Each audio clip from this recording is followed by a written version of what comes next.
नरेंद्र मोदी।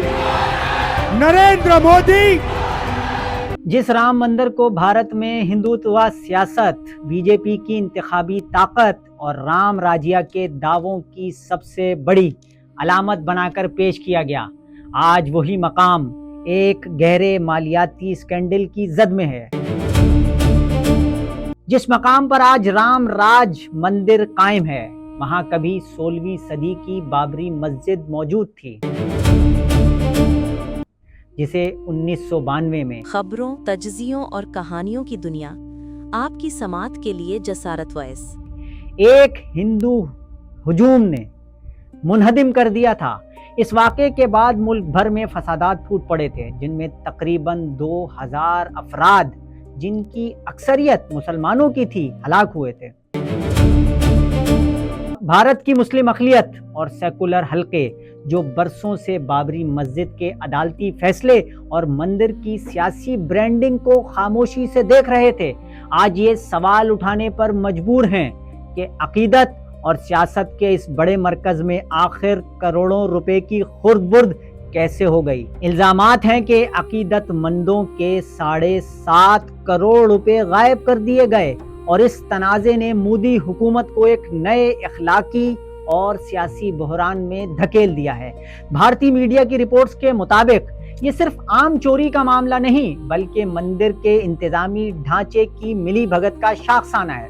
मुल्क के सबसे बड़े सरकारी bank state bank of India ने 3 माह पहले ही अतिया गिनने वाले अमले पर शक जाहिर किया था और इन्हें हटाने की सिफारिश की थी, लेकिन मोदी हुकूमत की सरपरस्ती में चलने वाले मंदिर ट्रस्ट के बाअसर ओहदेदारों ने इस कार्रवाई को रुकवा दिया था। तहकीकात जैसे जैसे आगे बढ़ रही हैं, इस हिंदुत्व प्रोजेक्ट का अंदरूनी निजाम बेनकाब हो रहा है। उत्तर प्रदेश पुलिस ने अब तक अतियात गिनने वाले 8 अफराद को गिरफ्तार किया है, जबकि स्टेट बैंक के 2 मुलाजमीन भी शक के दायरे में हैं। सबसे बड़ी पेशरफ्त यह है कि राम मंदिर तहरीक के सफ़े अव्वल के रहनुमा और मंदिर ट्रस्ट के जनरल सेक्रेटरी चंपत राय को न सिर्फ पुलिस के सामने बयान रिकॉर्ड करवाना पड़ा, बल्कि शदीद दबाव के बाद इन्हें अपने ओहदे से इस्तीफा भी देना पड़ा। ये वही चंपत राय हैं जो अक़लियतों के खिलाफ सख्त गीर बयानात के लिए जाने जाते थे, मगर माली मामलात में खुद इनकी नाक के नीचे इतनी बड़ी खुर्द-बुर्द होती रही। एक ऐसे मुल्क में जहां अक़लियतों को हुब्बुल वतनी और कानून पसंदी के ताने दिए जाते हैं, वहां इस मंदिर के नाम पर जमा होने वाले फंड में 7 से 7.5 करोड़ रुपए का गबन सामने आया है। पुलिस अब तक मुल्जिमान से 80 लाख रुपए नकद बरामद कर चुकी है, जबकि मोदी हुकूमत की मुखालफत करने वाली अपोजिशन जमातों का इल्जाम है कि ये सिर्फ एक छोटा हिस्सा है। असल रकम और इसके पीछे मौजूद बड़े मोहरे अब भी पर्दे के पीछे छुपे हुए हैं। तहकीकाती इदारों के मुताबिक अकीदतमंदों के इस पैसे से मंदिर के मुलाजमीन और इनके चहीते अय्याशाना जिंदगी गुजार रहे थे। खुर्द-बुर्द की गई रकम से लाखों रुपए के मकानात, फार्म हाउसेज, कीमती SUV गाड़ियां और महंगी मोटरसाइकिलें खरीदी गईं।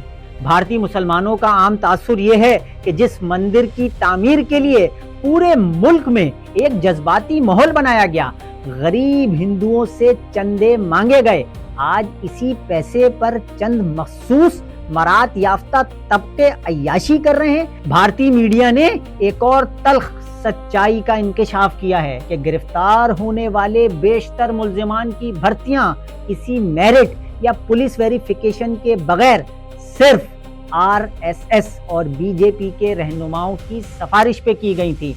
अब रुसवाई से बचने के लिए मंदिर ट्रस्ट 11 जुलाई के इजलास में नई भर्तियां सख्त करने का टास्क दे रहा है, लेकिन जो सियासी और इंतजामी नुकसान होना था वो हो चुका है। भारत की मुस्लिम अक़लियत ने हमेशा मुल्क के आईन और अदलिया का एहतराम किया, चाहे फैसले इनके हक में ना भी आए हों।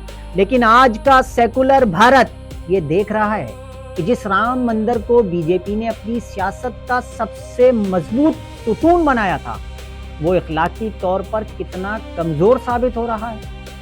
मोदी हुकूमत जो भारत में बदउनवानी के खिलाफ मुहिम का दावा करती है, کیا وہ اپنے ہی اس سب سے بڑے ہندوتوا پروجیکٹ میں ہونے والی لوٹ مار پر کوئی سخت قدم اٹھائے گی یا پھر ہمیشہ کی طرح اس معاملے کو بھی دبا دیا جائے گا؟ سوال یہی ہے کہ رام مندر کا یہ مالیاتی بحران مودی حکومت کے زوال کی نئی داستان لکھ رہا ہے